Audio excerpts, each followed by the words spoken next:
Hi friends, welcome to the my YouTube channel learning student. आप सभी लोगों का स्वागत है हमारे इस नई वीडियो में।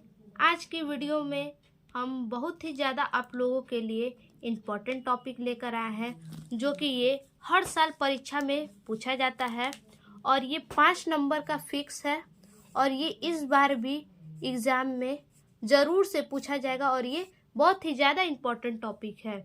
तो हम बताने वाले हैं कि पंचलाइट कहानी का सारांश क्या है और अच्छे तरीके से कम समय में इस प्रकार हम लिख पाएंगे। आपका एक भी नंबर इस प्रकार से लिखेंगे तो नहीं कटेगा। तो आइए देखते हैं पंचलाइट कहानी का सारांश क्या है। पंचलाइट रेणु जी की आंचलिक कहानी है। ये जो पंचलाइट है ये फणीश्वर नाथ रेणु जी के द्वारा लिखा हुआ कहानी है।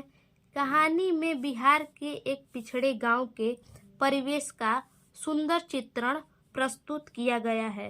ये जो कहानी है बिहार का है और बिहार में एक गांव है जो है महतो टोली। तो आइए आगे देखते हैं। महतो टोली में अशिक्षित लोग हैं। ये जो बिहार है, बिहार में एक गांव है महतो टोली, जहाँ पे बहुत ही अशिक्षित लोग, बहुत ही अनपढ़ लोग रहते हैं। उन्होंने रामनवमी के मेले में पेट्रोमैक्स खरीदा। महतो टोली के जो अशिक्षित लोग थे, अनपढ़ लोग थे, वो रामनवमी के मेले में पेट्रोमैक्स खरीदा, जिसे वे पंचलाइट कहते हैं। तो देखिए, जानते हैं सबसे पहले पंचलाइट कहते किसे हैं। पेट्रोमैक्स को ही पंचलाइट कहते हैं और पंचलाइट जो है ये लालटेन को कहते हैं। आज से कुछ वर्ष पहले या फिर आज भी जहाँ पे दूर दूर तक गांव में लाइनों की समस्या है, वहाँ पे आज भी लालटेन जलाया जा रहा है। तो उसी को, लालटेन को ही क्या कहते हैं, पंचलाइट कहते हैं। पंचलाइट को देखने के लिए टोली के सभी बालक, औरतें और मर्द इकट्ठे हो जाते हैं। एक तो सभी लोग गांव में अनपढ़ थे, पढ़े लिखे थे नहीं, और गांव में पहली बार पंचलाइट आया था, देखे भी नहीं थे। पहली बार पंचलाइट को सभी लोग देखे थे, देखने के लिए इकट्ठा हुए थे। तो वही कह रहा है, परंतु समस्या उठती है कि पंचलाइट जलाएगा कौन। तो सब लोग, कोई भी तो पढ़ा लिखा था नहीं, सब अनपढ़ थे। तो जब पंचलाइट पहली बार सब देखे थे तो उसको जलाएगा कौन। तो गांव के लोग पेट्रोमैक्स जलाना नहीं जानते थे। जो गांव के लोग थे पेट्रोमैक्स जलाना नहीं जानते थे, क्योंकि वो तो खुद एक तो पहली बार पेट्रोमैक्स देखे थे, तो जलाना जानेंगे कहाँ से। तो वही कहा है। आगे देखिए, देखते हैं। इस टोली में एक गोधन नाम का युवक है जो गुलरी की बेटी मुनरी का प्रेमी है। तो इस टोली में एक गोधन और मुनरी नाम के दो प्रेमी थे जो एक दूसरे से बहुत प्रेम करते थे।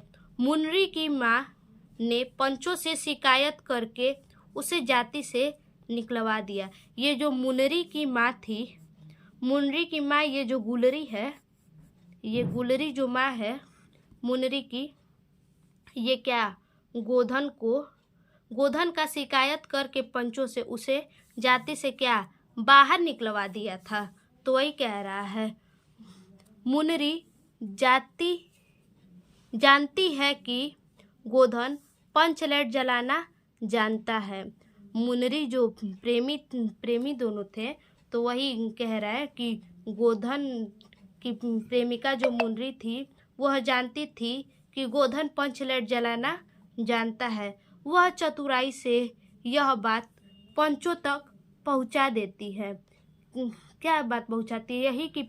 यही कि गोधन जो है पंचलाइट जलाना जानता है। पंच गोधन को पुनः जाति में ले लेता है, वह पंचलाइट को जला देता है।